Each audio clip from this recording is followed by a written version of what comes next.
Today's episode is brought to you by the Hippocratic Collective.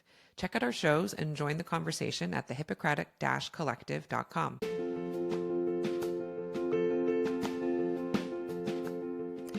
Hello, I'm Joan. I'm a Canadian family physician who also works as a restorative medical educator, facilitator, and coach. I create spaces that rehumanize the work of healthcare. I'm creating this podcast to remind myself, as well as anyone else working in a helping profession, that when you are working and caring for your human patients, you are the other human in the room.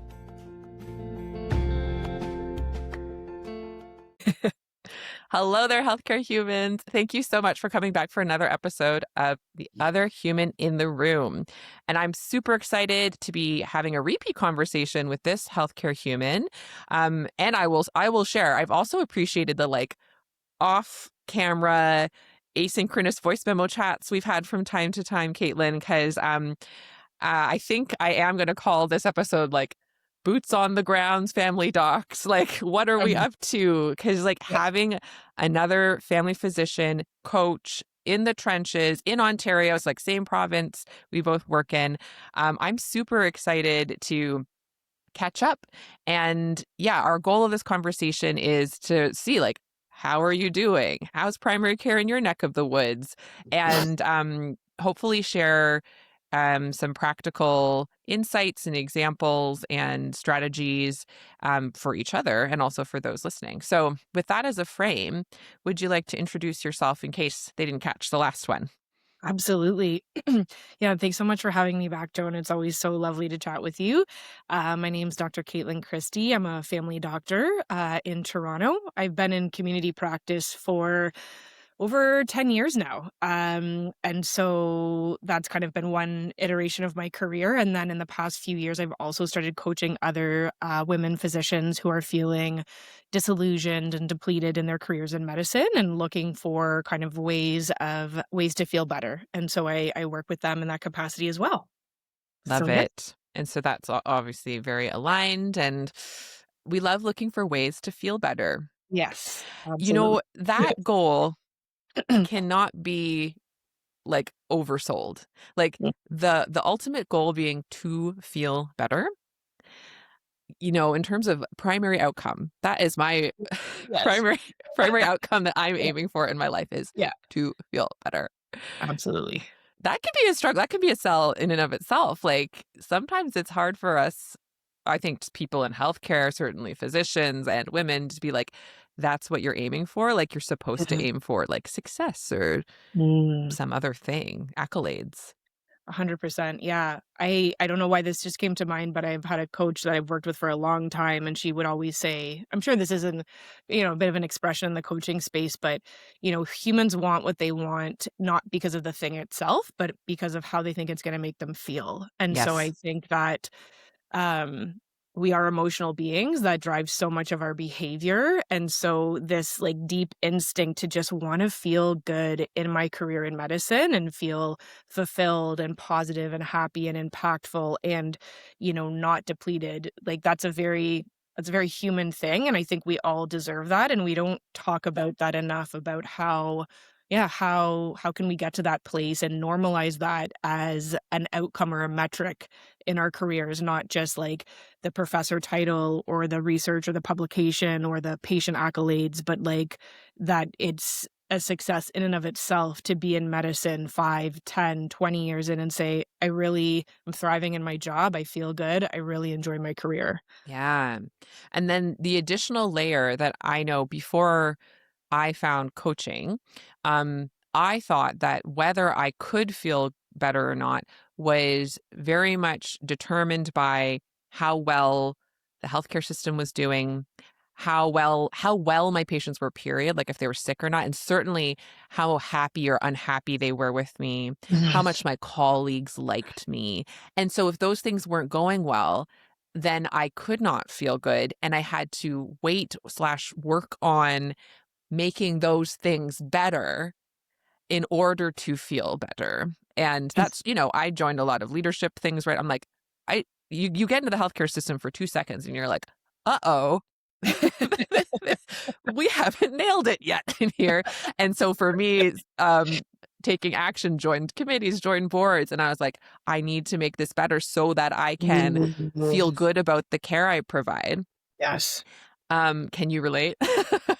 Yeah, 100%. I mean, I think that that initial kind of reaction to those first few years in care in terms of what you're oriented towards, I really, really identify with. Like, it feels like, and I think this is something I talk a lot about with clients is, and that I've come to see in my reflection on medical training and culture is just the orientation towards like external things. And we may have talked about this before, but yeah, exactly. Like whether the patient is pleased with me or not, whether my colleagues like me or not, do they think I'm working hard enough or not? Do the residents I'm teaching like me? Am I getting positive? Like there's so much orientation towards external metrics and outcomes. Yeah. And I think that we ride as like new physicians.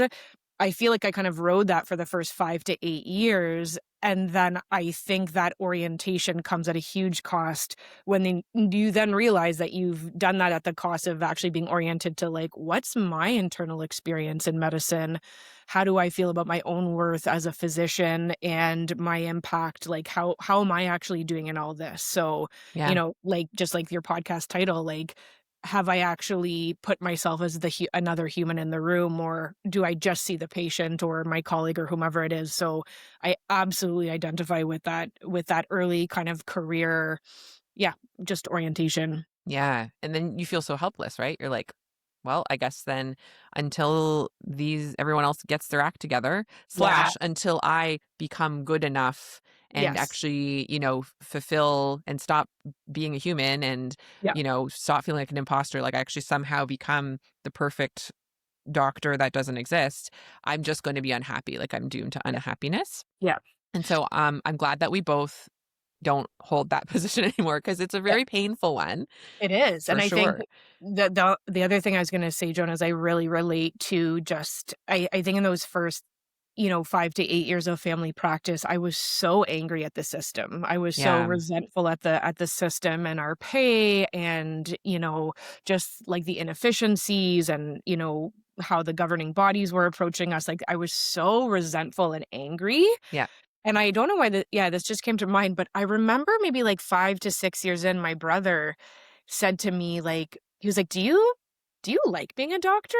Like, he actually, and Oh, that was a really, I haven't told that story in a while, like, that was a very humbling moment because I think internally I had this sense, like, I'm working really hard, I'm doing right by my patients, I'm advocating, I'm angry, I'm speaking up, but I think the way that others saw me and maybe in my close personal life were like, "Oh my gosh, like, you don't seem very happy in this, like, you're always angry or disgruntled," or, and I think because we wear that like a badge of honor in medicine, yeah. it was very much in line with my internal sense of what it meant to be a good physician was, like, depleted, overworked, overgiving, Mm. but someone, like, objectively outside was like, "You seem like an unhappy human." You're not And having a good time, you're not Caitlin. having a Are good you time, okay? you're not feeling good in medicine, Yeah. so So that's like the frame we thought that would be.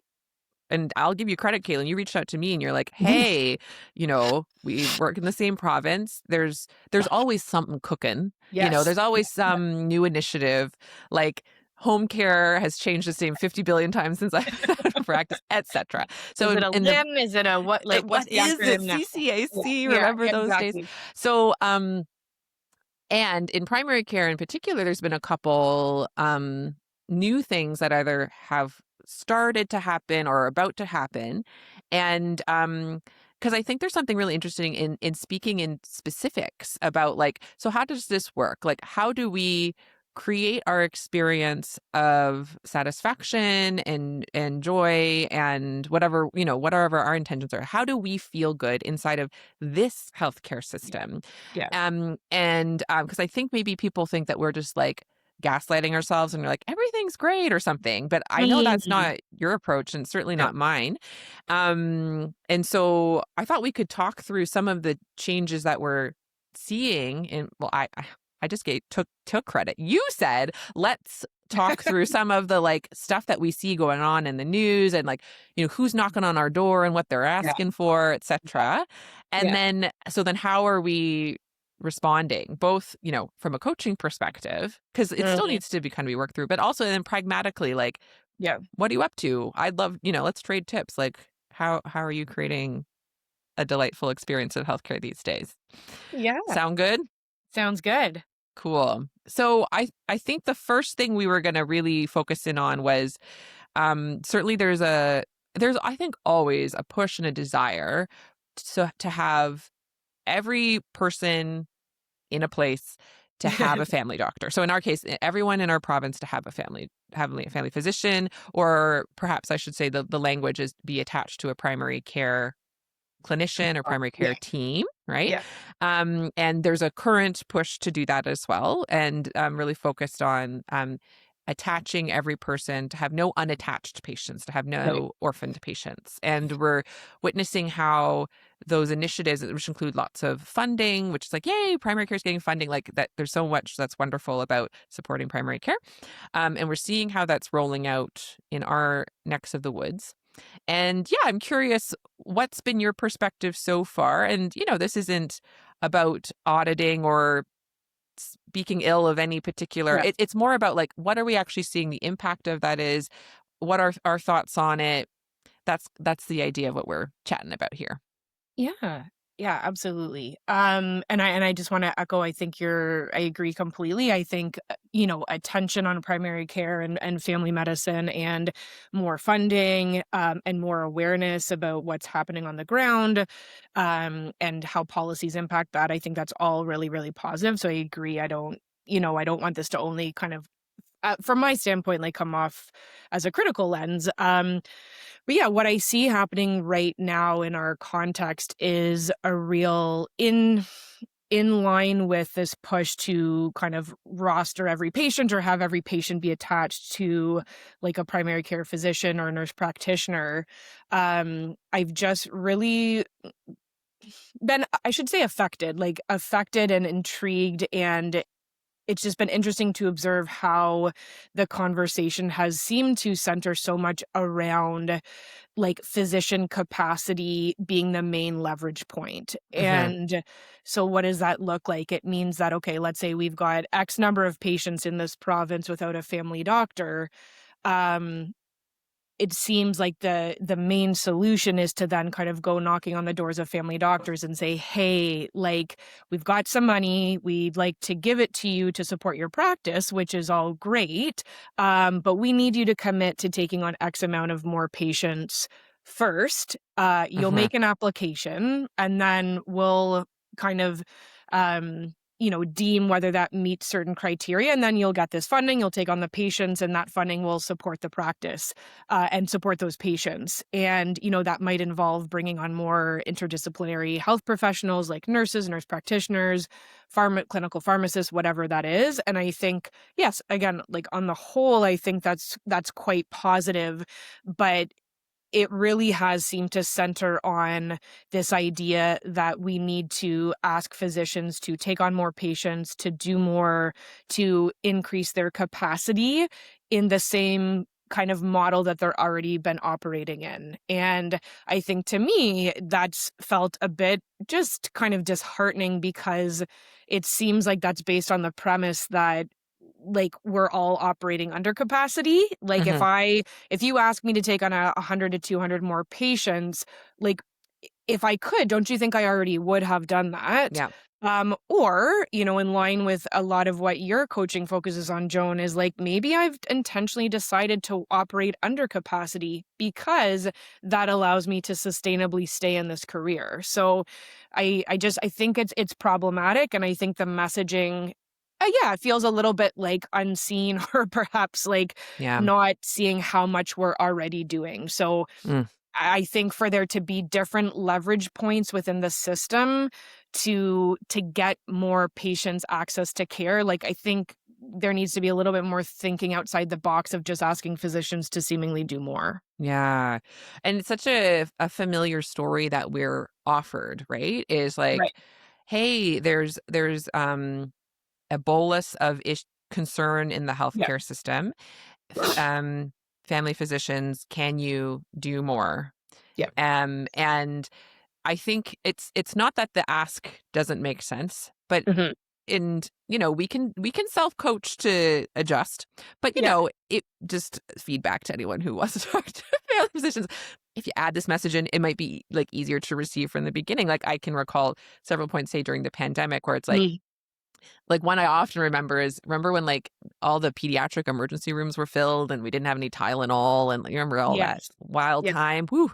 Yeah. And then it was like, hey, like, okay, so family physicians, can you come back to the office and see all these sick kids? And this like notion of, well, Yeah. we already were in the office Mm. and we were definitely already seeing so many people. Like it's not like we were like sitting on our heels waiting to, we were already operating as Yeah. best we could. And honestly, the thing is, many of us, and certainly back then, I was continuing to operate really above my capacity. Like I Yeah. was already pushing myself. And Yeah. it just makes it such a hard message to receive of like, oh, do you Yes. guys mind just like picking up a Yeah. few hundred more people? Yeah. And that's not exactly what's being said. But I think Yeah. especially when you're already over capacity, you're going to hear that in like Yes. a In a least more generous interpretation as yeah. well. Right. Absolutely, absolutely. And I think going back to the example as well, Joan, of the ask when there was issues in the pediatric emergency rooms is kind of seems like at a high level right now, at least in Ontario, as much of Canada, we have like a supply issue. Like we seem to Yes. not have enough supply of patient care hours. I don't know, let's just use Yeah. that kind of like unit of measure. Um that like that supply is not keeping up with like the demands of the population. But and so that's like a system issue. So it's Yes. just but then what ends up happening is that it seems like and this is an expression I feel like I've started to use a lot in primary care is like I think individual physicians and family docs and often women family docs are often asked to subsidize like the problems of a system level issue. So like maybe the leverage point in this situation needs to be more of a systematic one and less of like an individual one. And I know that there are certain systematic one like elements to this whereby if a family, health team gets more funding, the doctors take on more patients, they may be able to like buffer up their allied health professional teams and all the things. But again, it just seems like the dialogue comes down to system level kind of supply issue needs to get Mhm. met with individuals just working harder versus the system like figuring that out at that level. Yeah. I also like speaking of adding to a team. And I say this as someone who deeply believes like one of my strategies for continuing to work under capacity, even as I am always seeking ways to certainly maintain roster size, if that feels good, and asking myself, am I at a point where I'm still working under capacity, but could I? Because like obviously people are always asking, can you Right. take more, Yes. right? And like, Absolutely. so I'm always checking my capacity. Like, could I take on more? What would it take to take on more is like an Yeah. interesting question to Mm. consider. Mhm. Um, and especially in that way. But like, and so part of the strategy is I know I have to be replaceable. I know it can't be only Right. me. If it's only me, Yeah. I'm beyond capacity already. Yeah. Like say everyone on my team left, I would just be so doomed and screwed. Like already, right? Yeah. My admin, my nurses, my fabulous nurse practitioner practice partner, like I would be the family health team, allied health that work with us, like I would be very doomed. And like there's I think there's something about the way that we're trained and also just like the inherent like hierarchical nature of medicine Mm. that I think it would be very interesting if we were having conversations about it. Maybe we are and it's just sort of messy and nobody wants to talk about it, but like the notion that as the physicians, yes, I can expand my team, but I'm still the top Mm. of the pyramid. Yeah. And liability wise, that's a major concern. Like, because I'll have chats with people and they're like, how could I hire someone to help me with my inbox? Wouldn't I still have to look at all the inbox items? Or you know what I mean? The Right, notion of right, how right, do right. I Yeah. oversee, trust, train people, Yeah. that does still all have to go at this point, sort Yeah. of legally, I believe, still have to go through us to some extent. So Right. that also really limits how far a team can stretch under a singular node. Yes, yes. It's yeah, I have so much to say on that. What's interesting too, Joan, is like I think about us being maybe it has to go through us at the top, but then it also kind of feels like we also like, the bucks also has to stop with us in some capacity at the bottom, like, I don't know, maybe I'm not being very articulate about that, but it always just seems like at the end of the day, in the model that we operate in, like, at the end of the day, yeah, the liability, the accountability, the responsibility still feels like it comes on us even when we are operating in a team. Yeah, I definitely do agree with that. Um, yeah, I think that maybe to, in line with exploring, like, new ways of operating in the system, Yeah. I think that there's other ways to leverage physician capacity and time and expertise beyond just asking them to take on more patients and see more patients one on one. Mhm. I really do wonder about a model in which where each kind of practitioner in the system and in the team that's caring for X amount of patients, like, everybody's operating at the top of their license and everyone's Yes. operating in their zone of genius. I'm reading a book right now called Wise Effort, and I think it does talk a lot about this and really aligning where we're spending our time with our values, and our talents and stuff. And I think what drains a lot of physician time and capacity and, like, just existential energy, I feel, is when we end up getting pulled into things that, yeah, may not have it's not about being better than, it's just like, this is not really fully utilizing my decade of training and my Mhm. medical expertise in the way that I think that it could. And so, can the team look like, and doesn't, not about a hierarchy, but it's just, can the physician perhaps be the team lead? Or it doesn't, the team leader, the team facilitator or overseer, whereby they like, have capacity to, maybe where they were taking on in the old model 1,000 patients, now they can actually oversee 2,000 patients because they're working alongside a couple nurse practitioners, a clinical pharmacist, a social worker, and, everyone's, again, like, operating at the top of their license and their expertise, and not all things have to come face to face one-on-one with the physician. Yeah. Perhaps the physician's time is spent partially, like, reviewing cases with their colleagues, their nurse practitioners, and they are seeing the more medically complex patients. So just some, I don't know if that's making sense, but just Yes. Yeah. and I'm sure people have envisioned those models, and maybe even what we have now in a family health team has the capacity to do that, but that's not really the way that it gets utilized. And I Yeah. think it's because there's not, yeah, it's just not how it gets utilized. I don't know what you've seen in your experience. Yeah, I think there's I think that what you're describing is certainly what I continue to attempt to practice and Mhm. see how far I can kind of not push someone over a cliff, but I do love asking the question, like, do I have to do this? And Yes. who can do Yeah. this for me? And with my support, and if they've never done it before, probably some upfront training or some like hand holding and feedback and that kind of thing. And acknowledging that that takes time and energy. So I do have to first clear my plate a bit in order to Yes. have capacity to do that and Absolutely. expand it more. Yeah. And that's like a critical like step.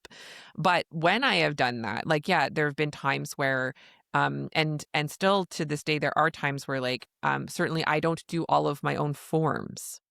And there have Mm. been times where actually we had a nurse trained to do forms like completely for us. She went on mat leave. We might have her back in that role. But like we trying to play with things of like what pieces did they say a doctor needs to do, but like who is also trained medically and Right. knows the language and knows Right. and can be trained to do like specific tasks that way. 100%. Um, and so for me, certainly there it would be helpful because we're thinking, so external circumstances we wish could change. It's useful Mm. to think that. I'm also always like in the midst of external circumstances doing whatever the heck they want to do and not like waiting for a white knight to like ride over the hill because I'm not seeing them. Internally, like a lot of this I can do in part by changing my relationship to the structure. So, for example, like my relationship to medical legal fear has shifted quite a lot. It's not that I'm not aware that I could be sued for things. It's not that I'm not aware that if someone that's like my employee does something that I'm sure the law says I would be liable to. Like those things Mhm. can be factually true, but I do get to decide what story I tell about that. Yes. Absolutely. Right? Because like say that's true anyway. And so what that leads me to do is not to take on more myself and to Yes. not have them operate to the top of their thing. I'm Yeah. burnt out. First of all, what kind of Yes. employer am I? Well, like, Right. I'm just going to make a mistake and then only I'll be sued. You know what I mean? Like someone Yeah. gets sued Yeah. anyway, and it's just me instead of through them. Like there's a bit of thinking where if I just do everything myself, that will stop me from being sued. Yeah. That'll take you to your grave. Like Absolutely.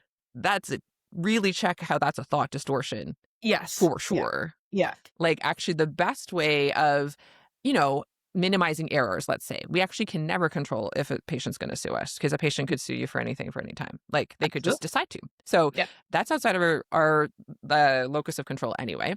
Mm. But even within our direct like team influence, how can I contribute to and be a leader in creating a team that's functioning well, where people are comfortable making mistakes and learning from them, right? Like all of that's going to lead to the least number of errors. Yeah. And so that takes a different stance. It takes this Mhm. amount of self-trust that I think a lot of us struggle with. It takes a lot of others' trust that I think Mm. we really struggle with, especially because many of us have been highly praised for being hyper independent and individualistic and being the Yes. superstar. And Yeah. it's a sign of weakness if you need to ask for help. Yeah. Please, I mean, if you're a leader of a team, you ask for help. But like it's not a sign of weakness. Yeah. It's a Yeah. part of the job. Yes. You know? So and that's all internal work. We don't have to wait for the law to catch up or the government to do anything differently. Like we can shift our relationship to the team we already are on. Even if you're Yeah. like a solo doc and you do your own admin. Like if you have a micro practice, you're still a part of a wide Yeah. like there's a pharmacist Absolutely. down the street that's technically in your Absolutely. team. Like we could all find ways to be more self-trusting and other trusting and notice that when we are then guarding our capacity, we actually have the energy and the creativity in our minds Yeah. to think creatively, to if we get sued, we will have the time and energy to deal with it. Yeah. Yeah. Yeah. Yeah. You know? But Yeah. in the meantime, we're having a better experience, and that actually leads to higher quality care if we're having a better time. Absolutely. Absolutely. Yeah, I think what I was reflecting on partly, Joan, as you were talking is just sometimes it's interesting to think about when you're in conversations around thriving in medicine and habits and practices and tools that you're using. I like to sometimes think about like how many times throughout the course of my medical education did I ever have this conversation? Like, did I Mm, ever engage? Was there ever a teaching around this? Did I ever have an attending, open up the conversation around this? Like, it's so interesting to me that I want to say like a good 50% of what I feel like allows me to continue to thrive sustainably in community family practice, like 50% are the, for lack of a better term, softer skills oh, yeah. that I really did not learn in my medical training. Mhm. And I think that really, I don't want to take this on too much of a tangent, but I think that really is hugely detrimental to us as a profession. Like so much of what you just elaborated, Joan, was like how to be a strong leader, how to Yeah, be self-led in your ability to like introspect and think about the quality of your thinking and whether it's a distortion and is it serving me? Do I trust myself?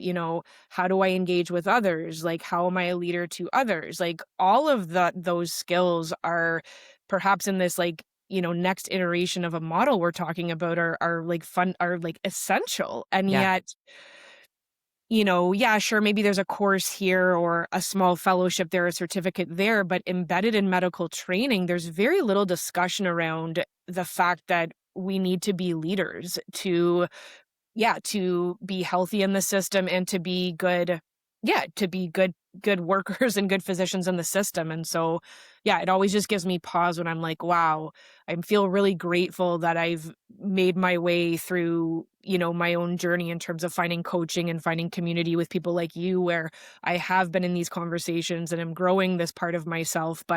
And that's why I think it's so important for us to continue to spread these types of conversations to other physicians, because this is what is going to lead to healthy physicians and I think healthy systems when we have more yeah. of this internal world that we've explored and developed and, yeah, had modeled for us. Mm. Yes. And I'll name, like, you're saying like medical education. So I now take on medical residents, Yes. and it has called me into like a higher plane of integrity. And I'll say Mhm. like I'm still getting there, Yeah. because like actually this conversation, I'm like, yeah, right now I'm like, right. So I could give my resident more opportunities to be a leader on my team. Mm. And then the thought that pops into the head is like, but how could I trust that? Like, I Mhm. immediately want to go back Yeah. into like, have to be the helicopter Yes. parent, have to micromanage, and it's so interesting because that's sort of, I mean, probably other models have existed, but like, I think we could all just use so many more models of what like strong leadership looks like, that's not dominate, but Yes. Yeah. instead collaborate. Yeah. And I love the phrase "move at the speed of trust," and like Mhm. and like how does it really practically look? But Mm. I noticed like I have an anxiety based story that it's just to say. So if anyone's listening to this being like, "Oh, I guess I'm a bad leader," whatever. Anyway, like, listen. I meet you as and will be again. And it's not because anyone's malicious or evil or deficient. It's not even a personality trait. It's like it's the stories we had conditioned Yeah. into us. And it's and a story that I still even have with my learners. I'm still learning like, how does it work to trust them to get to their leadership position when I Mhm. still want to be the owner of the patient or owner of the team? Yes. It actually, a lot of it for me comes to like releasing ideas that I think I have to hold a certain position of power to feel Mhm. safe Yeah. and or feel worthy. Where it's like, Yeah. well, then what am I even doing if I'm sitting in the back and they're doing work for me? Like old ideas about feeling lazy or something have been like coming Mm. up for me. And I have to process them in a new level now that I have a learner with me. It's really interesting. Yeah, that's so interesting, Joan, yeah. And I wanna acknowledge, like, I was in residency maybe like 12 to 13 years ago now, so maybe things have evolved, so when I'm talking about there being no discussion around any of this stuff, you know, I hope maybe now that there is, and I Yeah. think that I really identify with this idea because I only started doing teaching in the last couple years, and I do think there's something that happens where, yeah, you are getting called to a higher level of integrity around, you know, am I really living what I'm teaching this resident? Yes. And, yeah, exactly, all those points about leadership. So, yeah, really interesting. It is but it's so good. Like it's Y Yes, they are your teacher. You're their teacher, they're your teacher. And that's true with absolutely, patients, with colleagues, with all the people. absolutely. Yeah. Oh, it's so good. Um, okay, well, I'm curious, with that being said, um, what's been working for you? Like a small thing, a big thing, or like what's been working for you, um, to help make your days more satisfying? And I mean, this could literally be like the fun thing you do at lunch, or this could be like the form strategy you Yeah. have, or what have you been noodling with in your primary care office? Yeah, good question. And you know, what's yeah, I'll talk about what's kind of helped me this last iteration, and I do feel like with the new changes coming up in Ontario that we'll just name what it is, which is like for family doctors now getting paid in a slightly different way with the full plus model. Yeah, I sense that I'm at the the precipice of like another iteration of this, right? Because for we're sure. always kind of adapting to what those systems, if we want to stay resilient and sustainable in medicine, especially family medicine, I think we have to always be like we don't have a choice. We have to kind of adapt in ways that are still aligned for us and provide good patient care. Um, yeah, I think one thing that's helpful as more of like a skill, and then maybe I'll name like one practical thing is always just, every month or so really asking myself, like, is the way I've designed my clinic schedule, is it really Mm, optimizing? Is it supportive of my well-being mm, while also meeting like the needs of the reasonable needs and standard care of needs of patients? And I think that's always a question I'm asking myself. And yeah. so that looks like, my schedule has changed a few times over the past several years where, I played with, being in clinic kind of for 3 big days a week Hmm. to allow myself 2 other days to have space for admin and like taking care of myself and supporting other women physicians with coaching. On the flip side of that, I find being in clinic, for those big long days, like quite draining. So Tough. just Yeah. I think it's more of a practice of like I know I need to be providing one-on-one patient care that meets the needs of my roster. I know that every visit that I have generates administrative task that needs to be done at another time.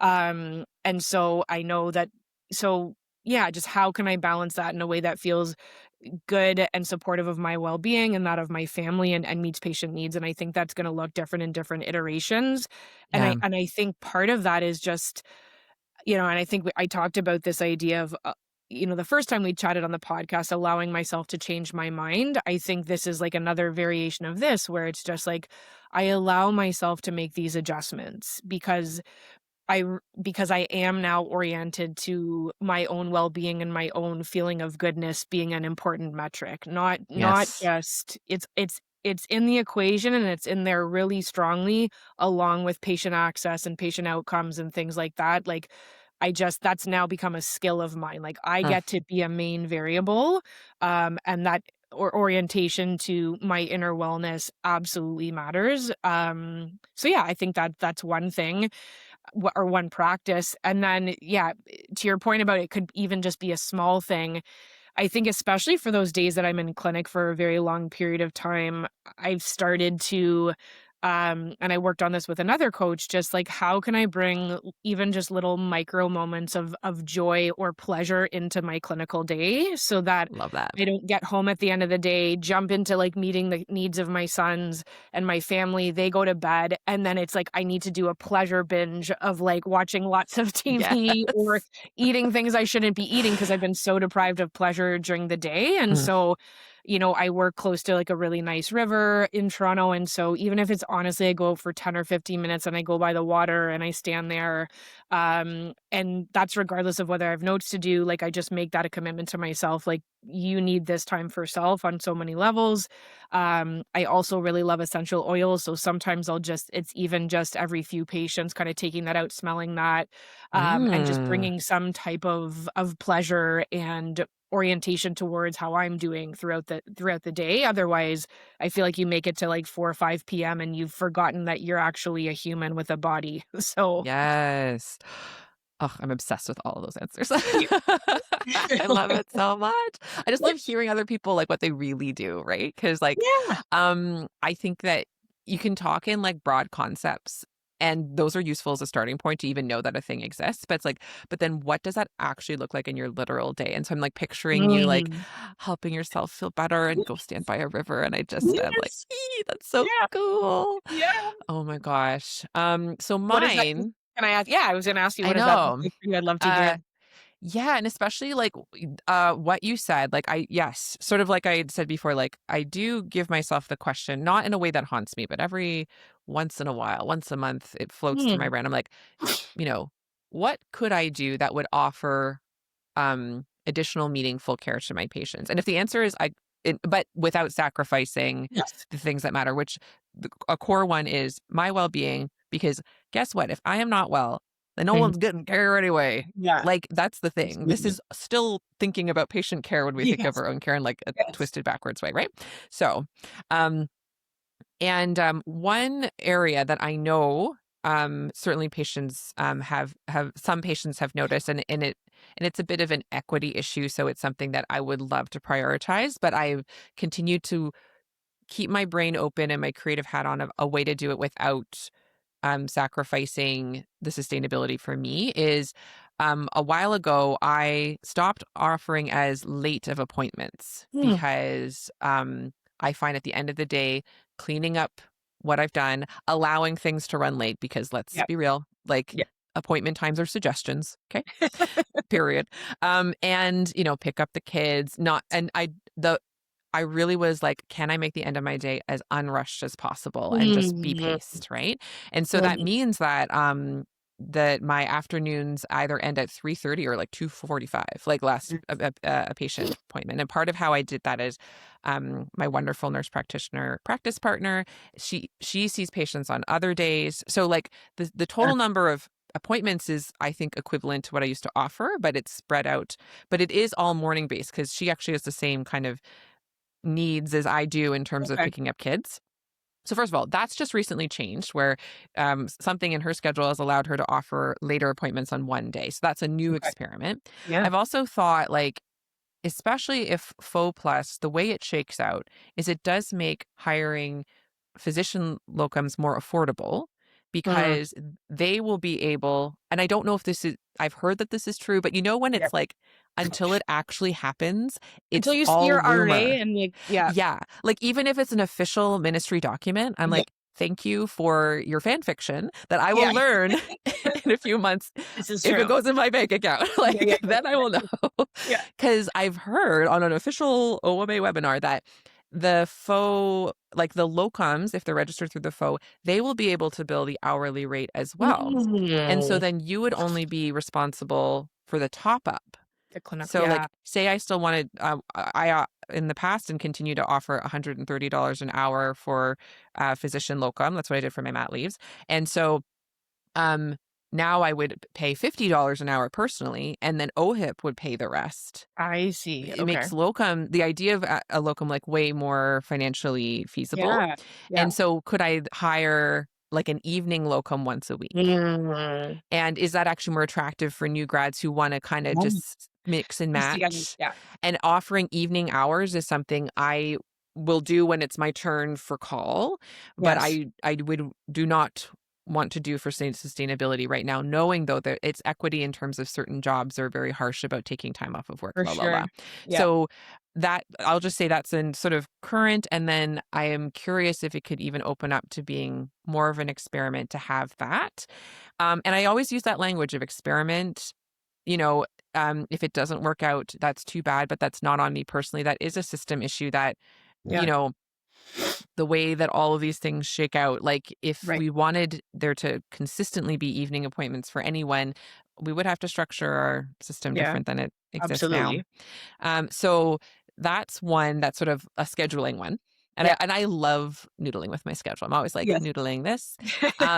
Another schedule noodle is finding a way that feels um, the most still grounding to have a learner working alongside me. Mm. Okay. And at some point, I'm going to do a whole episode about it. And I don't have any, I'm still literally tinkering.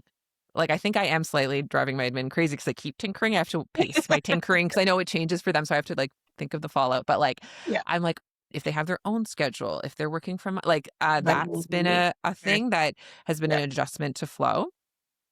And then in terms of, yes, daily moments of pleasure through the day are Mm. essential. So mine, I get to the office pretty early and I try and have a good journal. And then I do a bunch of inbox before anyone can disrupt me. So like I like Yeah. that in the early morning before people arrive. And then over the lunch hour, I bring my ukulele most days. Oh, And huh. so I'll sit in a patient room, door closed. I'm not like trying to disrupt anyone Yeah. else's lunch, but I Yeah. will like play and sing for Oh, my own pleasure, and or I will lie down on a patient bed and have a nap. okay. I Like a love 10-minute, like I'll put Yeah. the timer on for 10, so I barely sleep, but I Okay. just am like a Yeah, reset. for sure. In the summer, I think I would like to start peppering in like walking outside because there's Yeah. like a nice park. It's just I'm on the third floor. I'd have to get down there, but outdoor Yeah. time I think would be nice to like add back in. Yeah. Oh, So I those are love some all of of that. mine. Yeah. Beautiful. I think this is so I'm just, thinking about the family docs out there that, will listen to this in the coming months and just if this is something or that's a practice that, perhaps they needed permission to try out themselves or they needed to see that somebody in the profession is doing that and model that. Like I'm really and for this to just even be a possibility in their consciousness that like I Yes. get to have some pleasure for self throughout my Yes. clinical day, like this is a win. I know, I love it because I really feel like, the doctors I learned from, I think are like no one was like, "That's bad, that's evil," or Sure. anything. And I Yes. remember like, my primary preceptor loved to go golf and like but I still had embedded in me that Mm, like the ones that were like really hard workers were like the good ones. Like I like came to medicine with that. Like it was sort yes. of, and especially women. So it's like the women have Yes. to work hard. And if I worked with a preceptor who would like play the ukulele over lunch, I maybe I would think she was cool, but also I might have thought she was a weirdo because like that's like who like it's so interesting how if you don't see it enough, then it's not the norm, and then it feels like Yes. this thing that can't be attainable. But that's why I love having so many conversations like this and, like, unshaming and just being like, "Yeah," and we also see patients, and we all practice medicine, and look at all the ways you can do that. Absolutely. And I also I kind of think, Joan, that like when you for the most part, if we're operating on that like mental model that martyrdom and self-sacrifice are, you know, good good good attributes to have, it's kind of like to prove that model wrong, you gotta play it out to the point where you kind of burn out, and then you're like, "Oh, Yeah. wow, that model really cost me something. So now I Yes. am gonna play the ukulele at lunch because I don't wanna pay that cost again." Or I am gonna, like, Mhm. smell my lavender oil between patients even if Yes. it seems weird because Mm. the flip side, the cost of that is too much to me, so Yeah, and often it is like, I only wanna get more weird as I get older. Like, that is now a goal of yes. mine. I recently Yeah. turned 40, and I'm like, "Let's go." Like, I Yeah. want the I next like, love it. one of my core goals is to be weirder and Mhm. wackier and, like, really can we Authentic. just, yeah, Yeah. authentically Yeah. be myself and Yeah. whatever that looks like, and, like, be in the moment and just, like, what actually works for me, and it does not have to work for you. That's not the point. You be Yes. your weird, I be my Ye weird, yeah. and then it doesn't even have to be weird, it's just, like, actually being human. That's what we Yeah. mean. And being expressed, yeah. It's self-expressed. Yeah. Absolutely. So good. All right, I'm looking at the list that we wrote. I think we've actually cut okay, just any more thoughts you have, because we were talking about hopefully this will happen.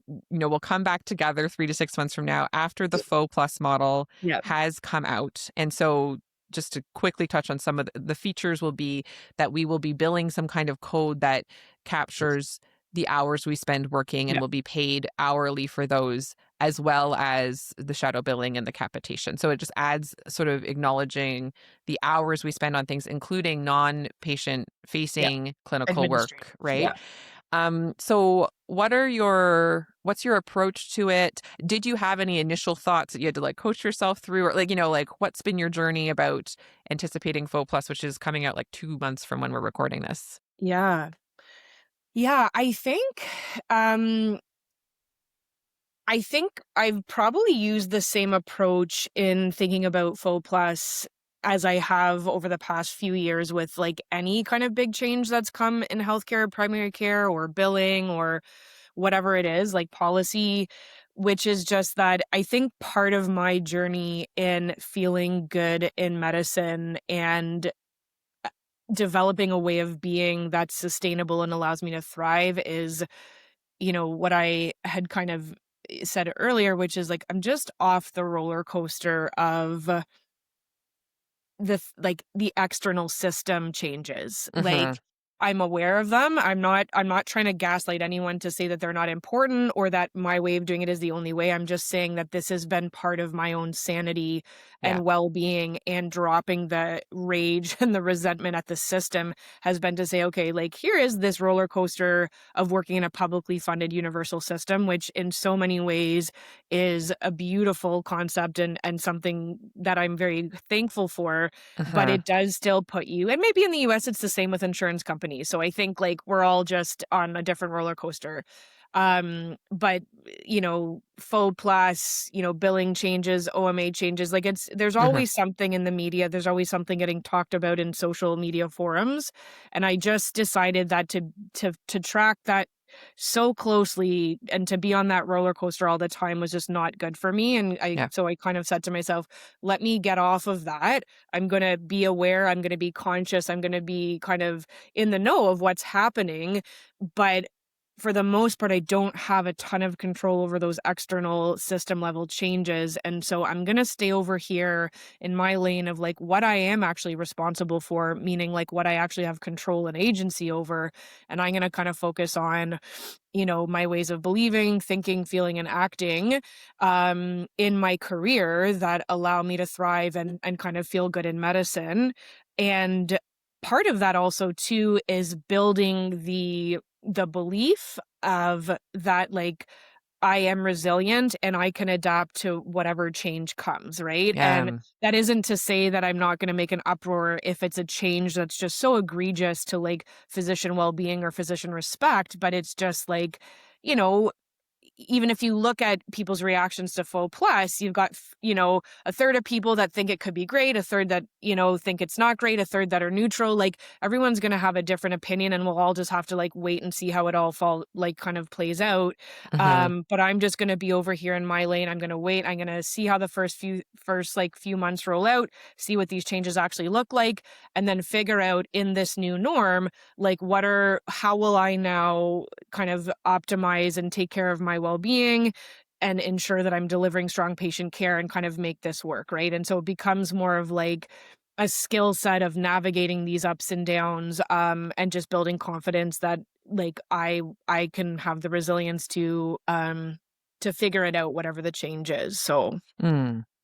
Yeah, I think our approach is super similar in that it actually helps me to be more like it's not like more actually aware versus almost mm, like hyper aware and vigilant about every detail if I'm yeah. not too engaged.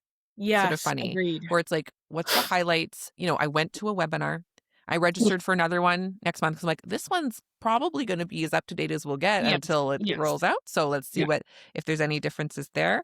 Um, but I'm not like from day one like going to totally adjust how I practice. It right. because I think it would something really dramatic would have to change for me to change how I practice because I know Yeah, I'm already not optimizing my billings yeah, completely. I know I could make more money if XYZ. yeah, I I instead am optimizing my well-being, my capacity, including working under my capacity, yeah, including ensuring I'm billing for the things I do right, so that I can fund the practice. Like that's part of it, but it's right, it's it's not the primary directive. It's a right. secondary directive, right? So that would continue to be true here. I think also if like say it became clear that oh, like in this new system, if I did shift my practice in a certain kind of way that would bring in significantly more money one way or Yeah, the other, yeah, I would consider it. But I yeah, think, again, sort of like I just said, I would do it in tiny experiments yes, yeah, and check in on my well-being along the way, whatever 100 that looks like, 100%. 'cause I know for me, and I think for most humans, like, even if it's something moving in a direction that's positive, like, my body, likes time and pacing to catch up with Mm, even a good change, absolutely. and what if nothing has to be a rush, and that can help it be sustainable? I also would be slightly like, um, you know, like, if you really try and maximize in a certain direction and then the government changes it all overnight, like Right? and I guess with the service agreements, they can't change it overnight like other Right. things. That's the thing with like pilot projects and stuff. I'm like, but if I hire a bunch more people through this pilot project, but how long does the funding last? That's Yes, my concern having yes, that. Yes, that makes me even more hesitant to like leap in anymore because there could be an end absolutely, date. absolutely. And, yeah, I hear everything that you're saying, Joan, and, I think there's a lot of discussion around people saying that just because of the, like, continuity metric that where when patients are using walk-in clinics, it may favor seeing, like a higher volume of shorter visits, Yeah, to kinda offset that, and I hope I'm kind of, like, outlining that correctly. I think that's basically the I've heard gist of that. it. So then, Hmm. does that then mean that, I should add, like, another 30 patient slots to my schedule to do that? Like, I'm not even gonna consider that No, because I think maybe the interesting thing to think is like, it sounds like you and I have both kind of crafted a schedule where at the foundation, it's the schedule is based on like, at least in part, like our well-being, right? yeah, And then it's going to get, so that's like the foundation, and then it's getting tweaked here and there with just different system adaptations. But like, if you really have perhaps grounded your schedule in line with well-being and capacity and meeting the standard of care, like it shouldn't have to take that big of a swing every time something comes in because we're still grounded in that, right? So yes. yeah, That's for sure.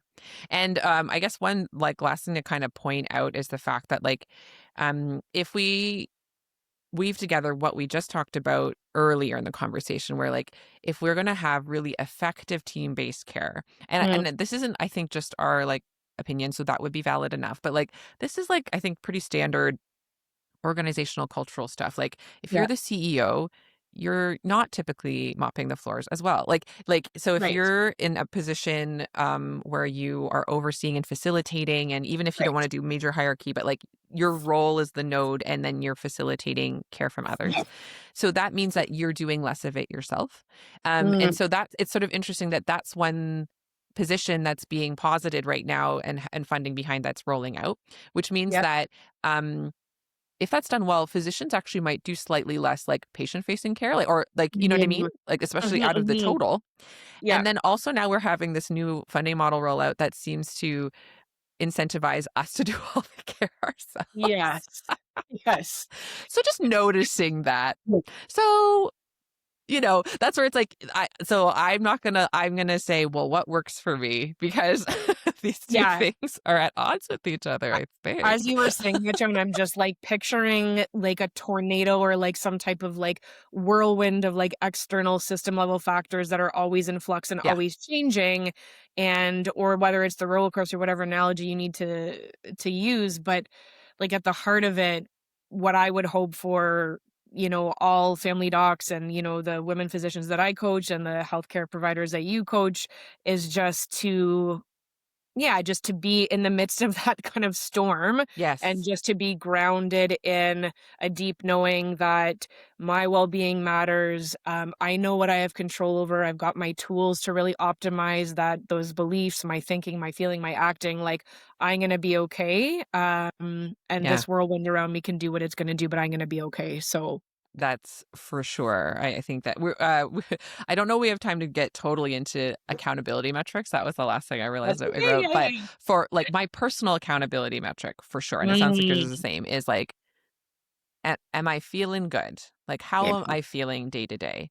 And yeah. and really and deeply satisfying. And it's not that if I Mhm. discover I've certainly had plenty of times over the past year where I've been like, "Whoa, that I did not feel good today. What was going on?" So it's not like Mhm. I failed at my metric, but Yeah. it's a signal of like, "Oh, what was it? Yes. Oh, did I push myself over capacity? Yes. Did I kind of forget my purpose today and I got caught up in a Yes. story and I needed, some self-coaching or Yeah. other person coaching?" Like, it's just a Yeah. beginning. It's not a final grade that determines my worth, but just to Yes. say, like, whatever outcome metrics might be offered to us in the midst of all Mm. this, being centered and grounded in the midst of change, and that happening, that feels good. Like, those two things Yeah, are the same, actually. We think like being yeah, zen and calm is different than seeking pleasure, but to me those are actually yeah, all yeah, a part of the same yeah, project.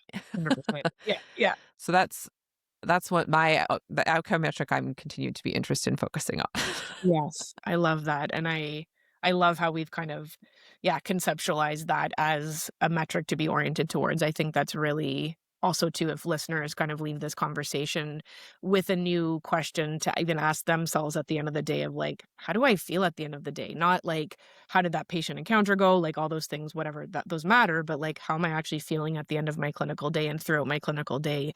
And if more often than not, it's not great, like yeah, there's new and different ways of being, and there's support, and there's community out there, so Yeah, and you're not alone. It's not like, yes. I think the main thing I would feel if I felt rotten at the end of the day is like, that's because I'm a fraud. That's because I And, didn't work hard enough. That's I because did something wrong. I did I'm something doing something wrong. yes. I'm bad. I'm not as good as that person. I should have studied harder. Blah blah blah. Like all the ways we beat ourselves up, and then we make ourselves feel worse. And then it's the second arrow. So, um, with all of that in mind, and knowing, certainly part of what I love about this whole podcast project is finding other humans in healthcare, Mm. like colleague like you, and literally I send people your way. I'm like, Yeah. yo, get coached by Caitlin. So, and this is part of it. So, say someone's listening and they want to connect with you and they're interested in like helping them find, sources of pleasure, feel better in their work. Tell Yeah. us where they can find you. Yeah. I mean, I'm on all social media platforms. But to be honest, I think if there's something that resonates with what I've said and you're curious about coaching or maybe how I can support you, just send me an email at hello@caitlinchristie.com. I respond to all my own emails. So just reach out and connect. I am also on Instagram at coaching by Dr. Caitlin.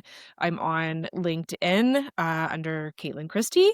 I am on Facebook as well under my name. So yeah, lots of ways to reach me and find me. And I always love hearing from, my kind of niche is women physicians, but I always love hearing how people are doing and what's impacting them. And it helps inform my own thought leadership around, what's of value to physicians right now. So Yay. And I know you're in the news. I saw it. You were in an article Ooh, talking about primary yes, care. yes. I think, a reporter found me through some of my coaching content, and they were doing a piece on, kind of family physician burnout, and particularly, like, the Mhm. administrative burden driving that. So, yeah, I think that was a really interesting conversation, and although I'm sure for anyone that's been interviewed by the news, it never feels like the output is quite as nuanced as you would I'm like. sure they took their But, quotes. I think that, basically I'm quite long-winded, and the reporter was like, "This needs to be a sound bite," and I was like, "Well, that's gonna be a Yeah, problem." you've got to bite it then. I don't know. Yeah, exactly. But no, it was good, and I love just kind of giving more voice to the physician experience so that people kinda understand a little bit of things from our perspective. And yeah, just having family doctors feel seen and their experience feel seen and yeah, that's all really important to me, so I love that. Well, thanks yeah, for repping us thank to the you. world. All right, folks. Well, I hope you've gotten as much out of this conversation as I know I have. And yes, would also love to hear from you. So, DM both of us Mm, and share your struggles, share your wins. What are your small moments of pleasure? What are you going to try out? Tiny experiments in feeling better in medicine. Always a worthwhile focus of your attention. So, with that, thanks for listening as always, and we'll talk to you next week. thanks, Joan. Bye.